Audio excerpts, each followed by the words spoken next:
Hello guys, welcome you all to another video, and today we are going to start with paper number 4, unit number 3.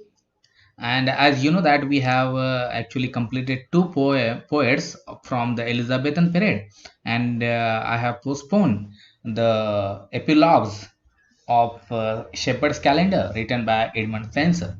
So today we are going to deal with the Jacobean poets, and the first metaphysical poet, that is the founder, pioneer of metaphysical poet, that is the John Donne.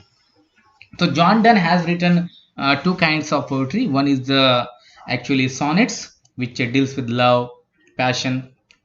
These are the major themes of his sonnets, and the second one is the holy sonnets. So all these two books were published after his death, and there is so many things to talk about John Donne, but actually we have studied the metaphysical poets and where you got the references of his life.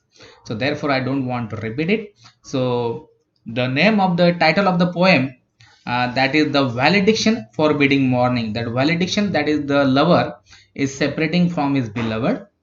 So this poem is about the separation, and the beloved actually is crying because there is tears in her eyes, and therefore she was very sad that her lover is going away from her, and you know that after so many gap of time he will return.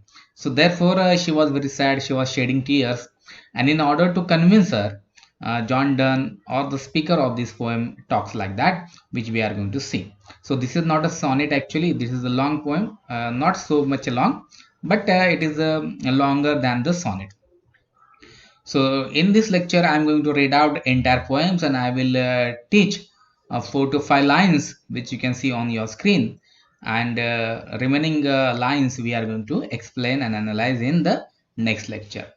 So now I'm reading the lines, and I also hope that you people also going to read the lines. Let me just make it some bigger, and you can easily see. So now I'm reading. As virtuous men pass mildly away, and whisper to their souls to go, whilst some of their sad friends do say, the breath goes now, and some say no. So let us melt and make no noise, no tear floods, nor sigh tempest move. It were profanation of our joys to tell the lighty our love. Moving of the earth brings harms and fears. Men reckon what it did and meant, but trepidation of the spares, though greater far, is innocent. Dull, sublunary lovers' love, whose soul is sense, cannot admit of sense because it doth remove those things which elemented it. But we, by a love so much refined, that ourselves know not what is, enter assured of the mind, careless eyes, lips, and hands to miss. Our soul, our two souls, therefore, which are one. Though I must go, endure not aid, a breach but an expansion, like gold to hairy thinness bait. If they be two, they are two so, as swift a turn compasses are two. Thy soul, the fixed foot, makes no show to move but doth if the other do.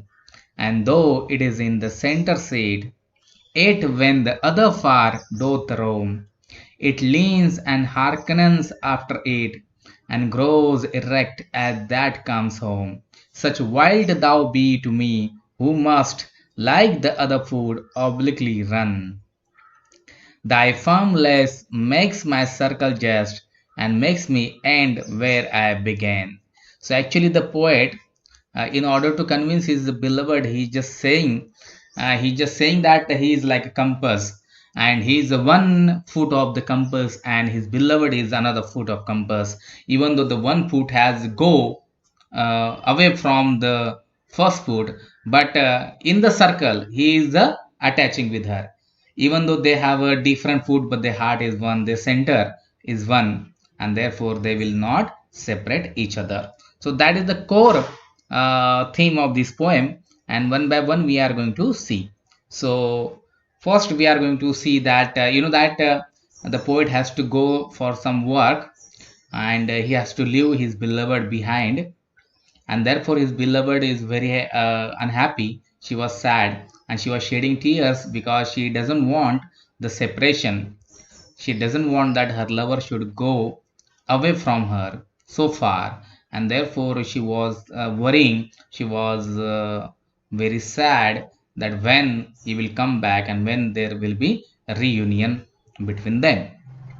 So the poet wanted to tell her that they should depart silently, they should not make a noise, and therefore he gives a lot of images and similes in this poem, and which we one by one we are going to see them. But now, as I have told you that I'm going to only tell you 5 to 6 lines, and then remaining lines we are going to see in the next upcoming lectures. So let's start with the first line, and I hope that you understood the background. The background is that the lover is going, beloved is very sad, and lover is convincing her that she should not shed her tears, and she should not also cry, and she should not make a noise. So silent they should depart, but whenever he goes anywhere he will be with her. Okay, that is the core of this uh, the poem. Let's start with the first stanza. As virtuous men pass mildly away, you know that the virtuous men who lives their life very long, they live very long life, or maybe they died early also, but when the virtuous men pass mildly away and whisper to their souls to go. Okay, when the time goes, when time becomes that now that everybody who born in this earth, they have to gone, they have to go, they have to die. And when the virtuous men, when the people die, so what happened? Okay, some people whisper that their souls should go to the heaven, their souls should not go to the hell.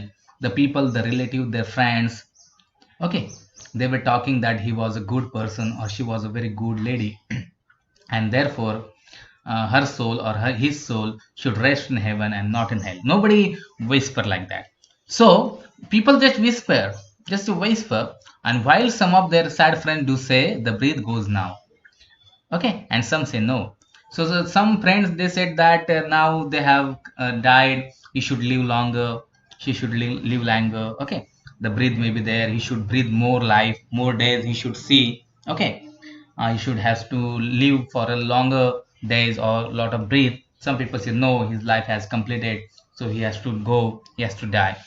So such kind of a things should not be done when he is departing from his house. So therefore he is actually convincing her that she should not say like that he is not dead. Okay, so like a virtuous people just whisper each other, and some people said that he should stay alive, or somebody said that his life is okay. So they should not make such kind of a noise, and they should not convey the neighbor that they are departing and there is something is going on. So he doesn't want that suspicion should be there, and the people should come together and they just see that what is going on. Okay, so he doesn't want to make any kind of drama before the people or his neighbors. So therefore he just tried to convince her that that is the thing in the first stanza. So he gave example of the death. If the virtual man went dead, what happens with the relatives, friends, and what is going on. Okay, so next stanza. So let us melt and make no noise. So likewise, when the virtuous person die, okay, they make some noise. So therefore here is no death, and therefore they should not make any noise, and they should melt, they should separate, but they will reunite again, they will unite again. So therefore they should not make any kind of noise because nobody has died here. So that is the thing he wanted to tell in the second stanza in the first line. Okay, no tear floods, no side tempest move, and therefore he said that there should not be any kind of tears. Okay, जो आंसू आ रहे हैं उसके आंखों से, उससे he doesn't want that flood of tears. Okay, flood that is the जल प्रलय. Okay, बाढ़, वो आंसू की बाढ़ नहीं चाहता है, and nor side Tempest move, and वो हुंदके नहीं चाहता है, वो रड़े, वो रो रही है और हुंदके दे रही है. तो he doesn't want like that because he don't want that other people should know about their separation. Okay, so hey guys, I have completed 6 lines. I have completed the two lines of the second stanza, and the remaining lines and the remaining stanzas we are going to see in our lecture. So if you have any kind of queries, if you have any kind of problems, you can ask me. And don't forget to complete and submit your attendance form daily. So thank you for watching. See you in the next lecture.